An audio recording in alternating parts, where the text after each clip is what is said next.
பண்ணாடைய ஃபுல்லா ஒட்டை எடுத்துறாங்க அந்த மாதிரி எடுக்கிறதா இல்ல இப்படி இது தொங்குற மட்டும் எடுக்கிறதா?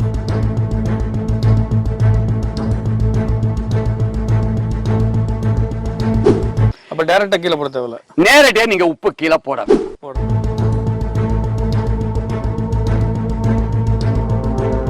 இதுல கண்டு எடுத்து போடலாமா?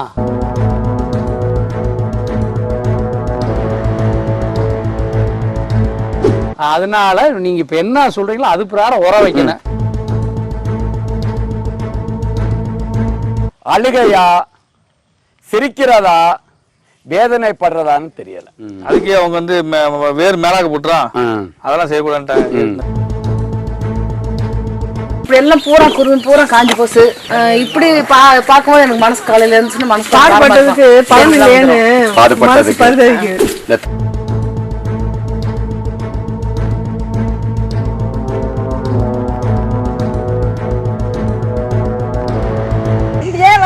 நல்லாதான் பாக்குறேன், நல்லா குப்பை போடுறான், நல்லா உரம் போடுறான், தண்ணி பாய்ச்சுறான், களை வெட்டுறான், ஆனா கண்டு மட்டும் வளரல.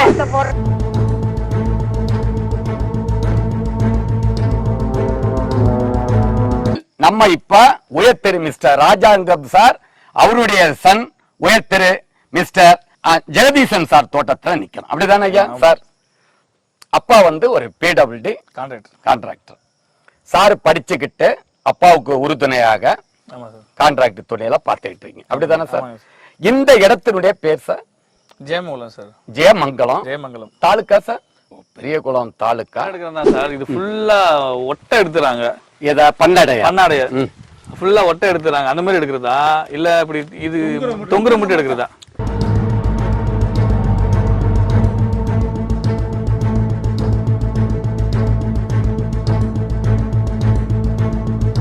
கண்டிப்பாக பட்ட மட்டைகளை, காஞ்ச மட்டைகள், இந்த பாலைகள், இந்த பண்ணாட தொங்குறது மட்டும்தான் எடுக்கணும். நீங்க அடி வரைக்கும் சுத்தம் பண்ணுனா இந்த மட்டை சவுண்டும். அப்ப நீங்க தேவையானதை மட்டும்தான் எடுக்கணுமே தவிர அடி வரைக்கும் உரிக்க கூடாது. இது 100க்கு 100 உண்மை. செய்தா வர வீணா போயிடும். இதை எடுத்துடணும், இதை எடுத்துடலாம், இதை எடுத்துருங்க. இங்க பாருங்க, இந்த இதை தொங்குறதா அந்த பாருங்க, இதை எடுத்துருங்க. அப்ப டைரக்டா கீழே போட தேவையில்ல, நேரடியா நீங்க உப்பு கீழே போட வேணாம். அப்ப உங்க மண்ணுக்கு உப்பு சத்து கம்மியா இருக்கிறதுனால வருஷத்துக்கு 1 கிலோ உப்ப மரம் சுத்தம் பண்ணும் போது மட்டை இடுக்குகள்ல போட்டா அது தண்ணீரை கரைஞ்சு அது கீழே எல்லாம் பரவி செடிக்கு சோடியம் குளோரின் சத்து தென்னைக்கு தேவை. இந்த உப்பு போடும்போது பால் இன்னும் நல்லா வாங்கி வரும், பூச்சிகள் எல்லாம் செத்து போயிடும்.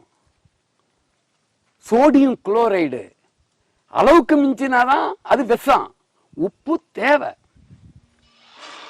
உப்பு தேவை. பெருங்காயம் எதுக்கு போடுறேன்னு சொன்னா, பெருங்காயம் வளர்ச்சி ஊக்கி, குரோத் கார்பன், பாலைய அப்படி புதுசா அப்படி 2 மீட்டர் தூண்டி விடும்.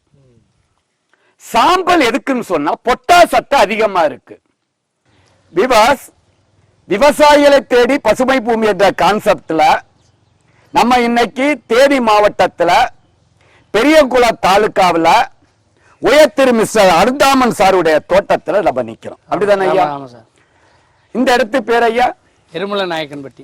எருமலை வில்லேஜ் எருமலை நாயக்கன்பட்டி. ஐயா வந்து எத்தனை ஏக்கர் தோப்பு? இப்ப இது வந்து ஒரு 10 ஏக்கர். இதுல கண்டு எடுத்து போடலாமா? இதுல இருந்து விதையை எடுத்து போடலாமான்னு கேக்குறீங்க. தயவு செய்து நாட்டு பசுமாடுல கலப்பில மாட்டினுடைய பிந்து எடுத்து செலுத்துறோம். சரி, அதுல இருந்து பிறக்கிற குழந்தை கலப்பினமா வரும்.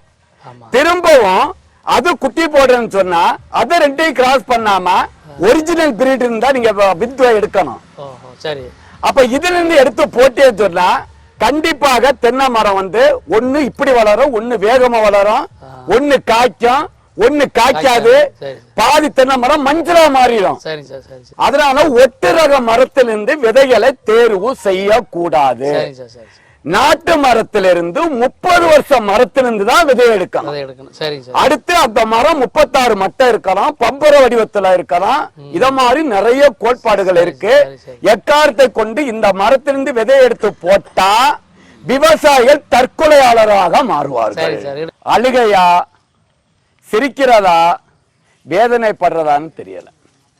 அதே மாதிரி இந்த வெயிலுடைய தாக்கம் அதிகரிக்கும் போது இந்த ஈரியோபைடுன்னு சொல்ற சிலந்தி பூச்சி, இந்த பாருங்க மறையா இருக்கு, இங்க பாருங்க, இந்த பாருங்க, இந்த சிலந்தி பூச்சியினுடைய தாக்குதல் வரும்போது இந்த காம்பு இதுதான் வந்து கேலிக்ஸ்ன்னு சொல்லுவோம், இது டிஸ்கனெக்ட் ஆகி இந்த குறும்பைகள் எல்லாமே உதிர ஆரம்பிச்சிருச்சு. தேங்காய் அதிகமா காய்க்கும் சொல்லிட்டு ரகத்தை வந்து நம்ம சூஸ் பண்றோம். ஆனா அந்த ரகம் நம்ம கிளைமேட்டுக்கு அடாப்ட் ஆகுதா? First point.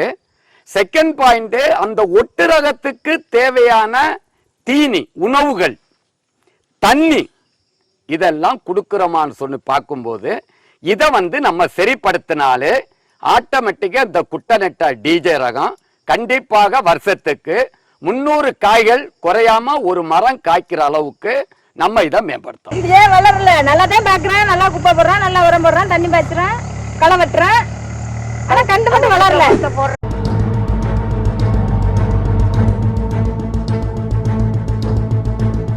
மேல் மண்ணை வறண்டி இத மாதிரி தூருக்கு அணைச்சிட்டோமா. தங்கச்சிக்கு என்ன கவலைன்னு சொன்னா, களைகள் இங்க போட்டா வளராபா வளராதான்னு தங்கச்சியுடைய கவலை. இப்ப எடுத்து விட்டாச்சா, இங்க ஒரு பள்ளம் இருக்கா, இந்த பள்ளம் இருக்கலாம், இதுக்கு மேல மூடக்கூடாது, மூடுனா மூச்சு திணறும். மேடு பள்ளம் வருதா, இந்த களைகள் உரமா மாறிடும். அடுத்து தண்ணி எங்க பாய்க்கன்னு சொன்னா, இங்கதான் வாய்க்கால், இங்கதான் இந்த வாய்க்கால், இந்த பாருங்க. ரொம்பவும் ஆழப்படுத்தாம வெளி மண்ணை எடுத்து பரப்பு கட்டணும். புரியுதா? வெளி மண்ணை எடுத்து இங்க ரொம்ப ஆழப்படுத்த கூடாது, இது முக்கியம். இத நீங்க செய்யாம என்ன உரம் கொடுத்தாலும், என்ன குப்பை பாய்ச்சாலும், என்ன தண்ணி பாய்ச்சாலும் தென்னை மரம் வளராது. 6 மாதத்துக்கு ஒருக்கா குழியெல்லாம் எடுக்க கூடாது. இதுதான் குழியாச்ச, இந்த மரப்பு கட்டிட்டோமே, இதுல சும்மா மேலோட்டமா குப்பை சாணியை போட்டுக்கிட்டு இதுல நீங்க உரத்தை போடணும். சாம்பலை போட்டுக்கிட்டு அதுக்கு மேல ஆட்டு புழுக்க, அதுக்கு மேல குப்பை சாணி, இலதலை, ஓலை, வக்கோலு, கரும்பினுடைய சோகை, அதனுடைய இலை எல்லாத்தையும் விட்டு இதுல போடுங்க. போட்டுக்கிட்டு இதுக்கு மேல சாம்பல், சாம்பலுக்கு மேல ஆட்டு புழுக்க, 6 மாதத்துக்கு ஒருக்கா 1 kilo gypsum, 1 kilo gypsum, 1 kilo Karpaga organic கலப்போறோம். உணவே மருந்து, மருந்தே உணவு. 10 கிராம் பூம்பும் பூஸ்டர். பூச்சியும் கட்டுப்படுத்தும், நோயை கட்டுப்படுத்தும், தென்னங்கன்று நல்லா வளரும். இதுதான் சார் சோப்பு கூண்டு. இது மருந்து வச்சு சாகடிச்சிட்டாரு. இங்க பாருங்க, இங்க பூச்சி நிறைய இருக்கு, அடிச்சிருச்சு இந்த பக்கம். இங்க பாருங்க, வட்டை போட்டு இந்த பாருங்க சார்ஸ் உள்ள போயிட்டே இருக்கு பாருங்க. இங்க பாருங்க, இதுக்குள்ள பூச்சி இருக்கு இருக்கலாம்.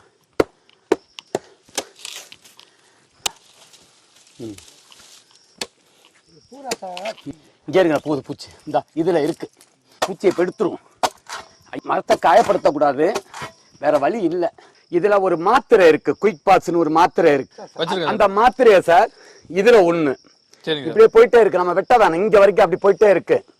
ஆனா உயிரோட இருக்கு, நிறைய இருக்கு, சவுண்ட் இருக்கு. இதை இப்படியே மாத்திரை வச்சுக்கிட்டு சிமெண்ட போட்டு பூசி விடுங்க, அது அந்த மரம் பொழைச்சிரும். ஒண்ணு பெருசா ஒண்ணு டேமேஜ் ஆகல, மேலோட்டமா தான் இருக்கு. அதாவது மாத்திரை உள்ள வச்சு சிமெண்ட் போட்டு நம்ம வெட்டினா என்ன, இத மாதிரி காயப்படுத்த கூடாது. புரியுது ஐயா? பட்ட மரங்களை நீங்க கண்டிப்பாக தோட்டத்துல போடக்கூடாது. ஏன்னா இதுலதான் இந்த வண்டுகள் வந்து முட்டை போடும். வண்டுகள் முட்டை போடுறது மட்டும் இல்ல, இதுல பாம்புகள் பாரு, இதுல வண்டு இருக்கும். இப்ப வண்டு இருக்கும்.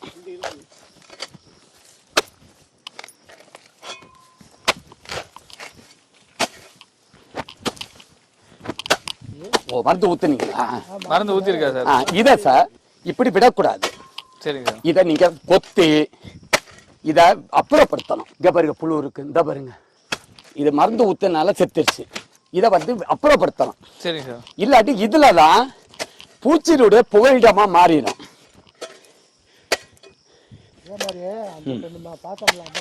இதை எல்லாத்தையும் எடுத்து அப்புறப்படுத்தி இத மாதிரி போடக்கூடாது.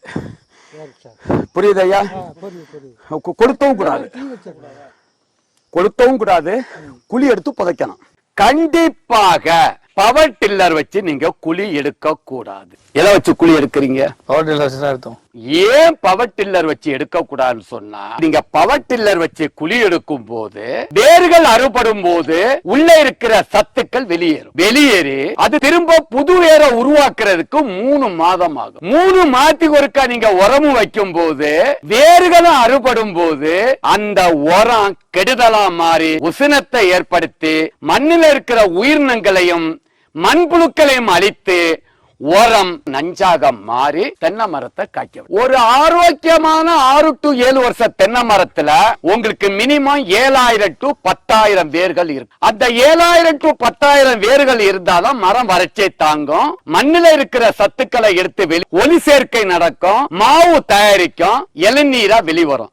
அப்ப நீங்க என்ன செய்யணும் சொன்னா, குழி எடுக்கிற வேலைய பவர் டில்லர் வச்சு எடுக்க கூடாது. செம்மண் வகையை சார்ந்தது. அதாவது செம்மண்ல இது சரணை மண்ணுன்னு சொல்றது. இந்த மண்ணை பொறுத்தளவு மண்ணுல பொட்டாசத்து ரொம்ப இல்ல, உப்பு சத்து சுத்தமா இல்ல. இப்படி கொடுத்தா தென்னை மரம் இப்படிதான் காய்க்கும். அப்ப இத 300 காய்கள் காய்க்கணும்னு சொன்னா நான் சில ஐடியாக்கள் தாரேன். மண்ணு இதுக்கு மேல நீங்க அணைக்க கூடாது, இறங்கு வரிசையில தான் வரணும்.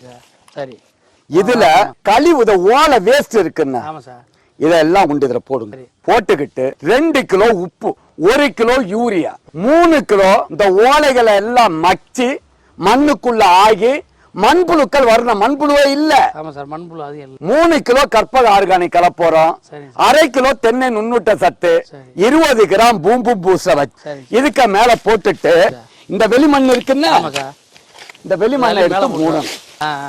வெளிமண்ணு இதுதான் வளமான மண்ணு. மூடிக்கிட்டு இதுல தண்ணியை விடுங்க. அடுத்த வருஷம் 300 காய் காய்க்கும். விவசாய லாபமா.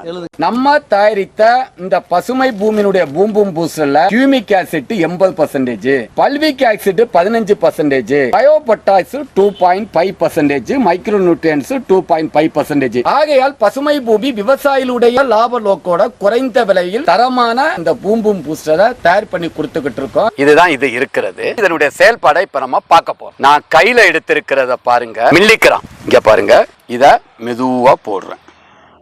இப்ப எப்படி வேலை செய்யுதுன்னு பாருங்க.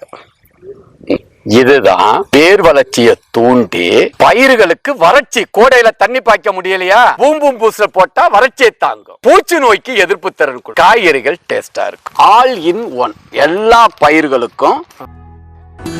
நமது பசுமை பூமியில் ஆர்கானிக் கலப்புரம் வாங்கி பயன்பெற்ற விவசாயிகள் திரு மணிகண்டன் சென்னை, திரு சின்னசாமி ஈரோடு, திரு சுந்தர பிரகாசம் சேலம், திரு கண்ணன் திருநெல்வேலி, திரு மோகன் விழுப்புரம், திரு சக்திவேல் திருப்பூர், திரு பரணி சேலம், திரு கார்த்திக் திருச்சி, திரு பூபதி ராமநாதபுரம், திரு கிரி பொள்ளாச்சி. நமது பசுமை பூமியில் பூம்பும் பூஸ்டர் வாங்கி பயனடைந்த விவசாயிகள் திரு தினகரன் பாண்டிச்சேரி, திரு கங்காதரன் நாமக்கல், திரு வினோத் திருச்சி, திரு ரவி கும்பகோணம், திரு பொன்னுசாமி திருப்பூர், திரு ஆண்டியப்பன் கண்டனூர், திரு மனோகரன் கர்நாடகா, திரு ஏழுமலை மணப்பாறை, திரு மூர்த்தி திருவாரூர், திரு இந்திரஜித் வரத்தநாடு. நமது பசுமை பூமி வேட்டானிக் வாங்கி பயன்பெற்ற விவசாயிகள் திரு குணசேகரன் திருப்பூர், திரு மகாமுனி திருச்சி, திரு சண்முகம் கிருஷ்ணகிரி, திரு ரகுராம் கோவை, திரு சிவசங்கர் திருப்பூர், திரு மகுதீஸ்வரன் திண்டுக்கல், திரு சம்பத் திருப்பத்தூர், திரு பழனிசாமி பல்லடம், திரு பாஸ்கர் தூத்துக்குடி.